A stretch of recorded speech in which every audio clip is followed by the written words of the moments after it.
Welcome back. Well, today there's new evidence exposing an alien, multiple types and exophenotypes, an alien role in world affairs from Atlantis to World War II and the present day. And we have a distinguished author and UFO researcher, Mr. Len Kasten, who's a former member of the National Investigations Committee on Aerial Phenomena and the Mutual UFO Network, and also has published many articles, multiple articles. I mean, he puts any author to shame. Over 50 articles in Atlantis Rising and New Dawn and New Dawn magazines. I've only published a paltry 1 or 2 articles there, Len. So I feel I'm in the, Well, this was over a long. Mine were written over a long period of time, Matt. Right, and is the author of The Secret History of Extraterrestrials and The Secret Journey to Planet Serpo. And so perhaps, Len, in the future, you'll grace us with your presence and you can talk about your other works, especially The Secret Journey to Planet Serpo, which would be a great pleasure. Absolutely. But here you're here to talk about your newly released book, Alien World Order, which I'm glad to say we're both published by the same publishing house, Bear & Company. This has really come right smack into the present day because it's sort of a documentation from the big picture down to the nanoparticle of the transhumanist agenda of the reptilian and certain gray role in our galaxy and now in our planet and their plan in the grand order of things. So having given that introduction, I wonder if you could give, first of all, kind of the big picture, the Star Wars type origin of the great Lyra conflict of the origin of humans versus reptilians. I guess it's beyond our galaxy in this quadrant of the universe. Orion figures in there.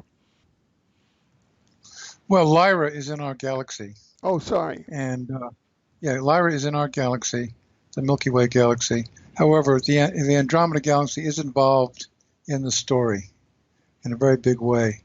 This story of our confrontation, or the human confrontation with the reptilians, began in the Lyra star system, according to many different authors, particularly Alan Collier, who goes into it in great detail. Branton, actually his name is Bruce Allen D. Walton, is also Stuart Sverdlow, and several others. Everyone seems to agree, including Barbara Marciniak, I believe, that the first human-reptilian confrontation occurred in the Lyran star system. How long ago? I'm not sure. A very long time ago.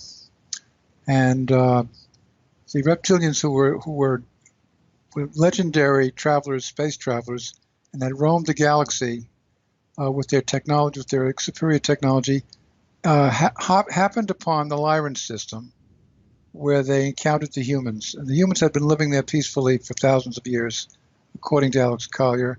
They traded, the human planets traded with each other. They had agricultural setups, and they were very peaceful. They had a very rudimentary defense system. They never really expected an all-out invasion and attack on their planets. So they weren't ready for the reptilians. The reptilians had tremendous technology, tremendous weaponry, and at first they thought they could get along with the humans, and they tried to, but then they realized that they could be very helpful to them, and so they just decided to invade the Lyran system. and add the Lyran system to their long string of other conquests throughout the galaxy. According to Branton, at least up to the current time, they had about 21 star systems that they had already attacked and enslaved most of the occupants. So they were prepared to do the same thing with Lyra, and they destroyed 3 of the planets in the Lyran star systems, and they slaughtered about 50 million humans, and in that attack. And so that was the beginning of our whole confrontation with the reptilians, between the humans and the reptilians. As a result of that attack, the humans scattered throughout the galaxy. Those who had spacefaring technology were able to go to different star systems, and eventually they developed technology to repel the reptilian invasions. And according to Collier, they scattered to about 110 different star systems. And together they joined in to form what we now call the Galactic Federation. Some call it the Galactic Federation of Light. It's referred to variously as the Federation or the Collective. And they stayed in touch with each other, and it became a very hierarchical structure. Actually, I shouldn't say hierarchical. It was really a democratic structure because they all basically relied on each other. And there were some very, very advanced members of this federation, human members. They were all humans. Probably the most advanced human species or human variation were the Elohim, who came from different star systems. In any case, as a result of that federation forming, they were prepared to repel reptilian invasions throughout the galaxy. And they communicated with each other, and they helped each other develop advanced technology, which became very advanced. Eventually, they developed electromagnetic pulse weapons. They developed wormhole travel, all of it. They were now pretty much on a par with the reptilians in terms of technology. So that's how it all began. And that's pretty much the story that's told by Alex Collier, Stuart Swerdlow, Branton, Penry, and several others, Who is including you also have another person, Robert Morningsky, as a major source. Could you say just a bit about him? Yeah, I wasn't able to really get the whole story in my head straight until I came upon the works of Robert Morningsky. He was the key for me that opened up all this information and allowed me to put it all together as it is and connect these dots anyway. Morningsky was a very strange individual. He's a Apache Indian chief, actually, but he also has a master's degree in religious studies, and he's a very bright guy. And he tried to get this whole story put together for his thesis, and they laughed at him for his degree in religious studies. So that really bothered him. How he came to this information was that his grandfather lived on a reservation in the U.S., and an alien craft crashed in that reservation a long time ago. All I know about it is that it was before Roswell. And Morningsky's ancestor was a young man then. He was one of 6 young men that came upon the crash site and found one of the aliens alive. And they took him and brought him back to health. He was somewhat damaged, or I don't know whether he was really hurt or not, but he was wounded in any case. And as a result of that contact, this alien, who they came to know by the name of Bekti, Bekti, told them the entire history of the galactic confrontations with the reptilians. And that story was passed down from Morning Sky's grandfather to his father, who passed it on faithfully to him, and that's how he got the information. That's how he got the information about the reptilians and the whole story. And then he put that into his book, which I used for my reference. And without that ancient history of what happened on Lyra and all of that, none of this would really make sense, because David Icke attacked it from the contemporary standpoint, and Icke's information was invaluable to me because his research was impeccable, I felt, and he knew what he was doing, and he did it very well, and he has known that.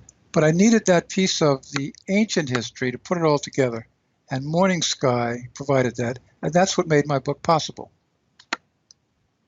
Right. Yeah. And so please continue with the unfoldment of kind of the Star Wars and the role of Orion and the Orion Wars. Well, according to Morning Sky's narrative, the reptilians developed on a planet. They evolved on a planet he called the Green Planet many years ago, and they evolved really into what we might call a humanoid reptilian race that really that had the human conformation of 2 legs, 2 arms, a head, and so forth. But they continued to have the scaly green skin of their reptilian ancestors. And they eventually developed into a very sophisticated society on their home planet. But they were very, how should I put it? They were very, very brutal in their tactics. When they had problems with others, they just killed them. It was sort of like the mafia in a lot of ways. But they developed spacefaring technology eventually, and they started traveling to their moons, and then from their moons they started branching out into the galaxy. And they developed incredible weaponry. What they would do is they would actually use asteroids as attack vehicles. They would hollow out asteroids. And since most planetary systems don't pay much attention to asteroids, the asteroids would float into their solar system, and they would think they were really, they would not ever think of them as weapons. And then when the time was right, they would attack from the asteroids using incredible pulse weapons and lasers technology. And that's how they conquered so many star systems. According to Branton, he claims that they had now enslaved 21 star systems in this galaxy. So when in their travels throughout the galaxy, which they did regularly, they traveled all over the place, they came upon our solar system. Now, what happened was a lot of the refugees from Lyra had settled here already in this solar system. And they populated 2 planets. They populated Mars, and they populated a planet between Mars and Jupiter that we now know as Maldek, which was a very large planet. And they were living peacefully here. The planet Earth, as we know it, did not exist at that time. It was really a water planet. It was not habitable because of the fact that water covered the entire planet. And there are many other planets like that in our galaxy that are completely water closed in. So when the reptilians got here and saw that there were humans living here, they immediately decided to attack, and they destroyed the planet Maldek. Some think that it was destroyed by the fact that they came too close to it in passing by, and that caused it to explode. But more likely, they used the same technology they used in Lyra. They literally could destroy a planet with their weaponry. And that's probably what they did. And so the Maldekians were slaughtered. Many of them had already seen the threat coming, and they had gone to Mars. And so they were living on Mars. And then as the reptilian planet passed by Mars, it stripped much of the atmosphere off of Mars so that all the inhabitants of Mars were forced to go underground. Then it came to Earth, and when it came to the vicinity of Earth, it started a mutual orbit around Earth, and they have the ability to dry out our planet, Earth. And when they did that, two continents emerged, Lemuria and Atlantis. And they decided to settle on Lemuria, and they created a civilization on Lemuria, way, way back. I don't know the years that we're talking about here, but it's a long time ago. And they lived peacefully there in this solar system for thousands of years. But in doing what they did, they pushed Earth out into a different orbit, and they became the orbit between Mercury and Earth, which at that time Stuart Sverdlov calls it an ice comet. It was really an ice planet that eventually became what we know as the planet Venus. And they continued to dwell on Venus and also on Lemuria on this planet. And so that was the situation for a long time. According to Sverdlov, that situation lasted for hundreds of thousands of years. They owned this planet all by themselves. That was the beginning of the history of what eventually became the confrontation with the humans on this planet.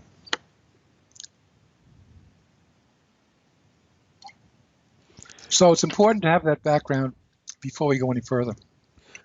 Right, right.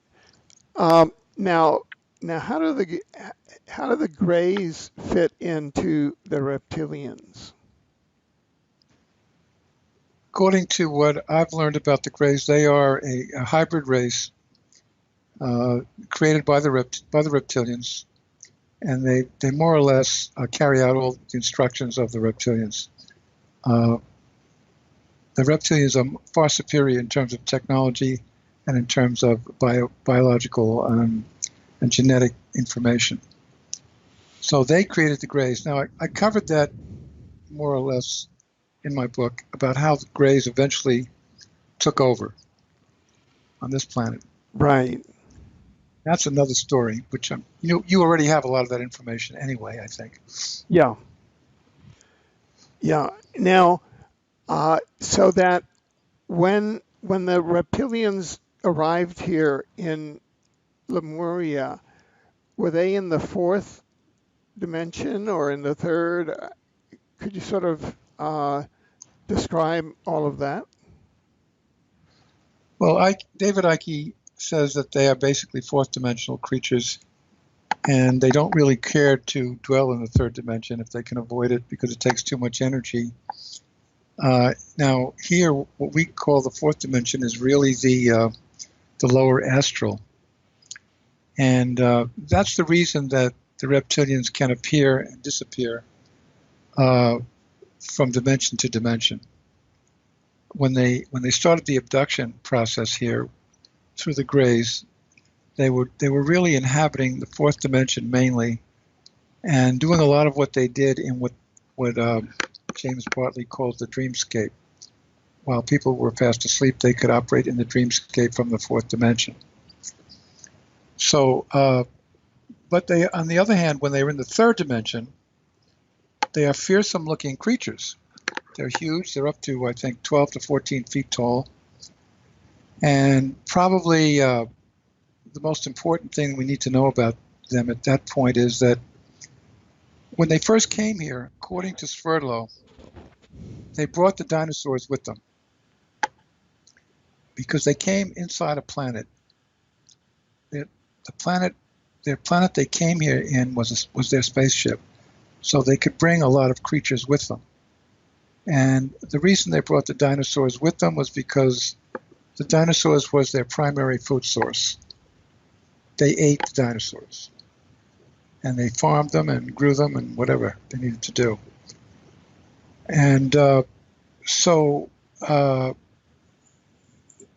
that was the situation until the Federation decided that they were not going to allow it to exist, that they were not going to allow the reptilians to have this solar system. And apparently there was a conference among all the Federation civilizations, and they decided they were going to confront the reptilians here. They were upset, naturally, that they had destroyed Maldek, that they had taken the atmosphere off of Mars, and that they had forced human occupants of Mars to go underground. So they decided to send the fiercest human race in the Federation to Earth to confront the reptilians directly. And the civilization they chose was called the Atlans, Atlans, who were dwelling at that time in the Pleiadian system. They were all refugees from Lyra, just like all the rest of the humans were. But they had developed a very advanced civilization in the Pleiades. They were highly technological.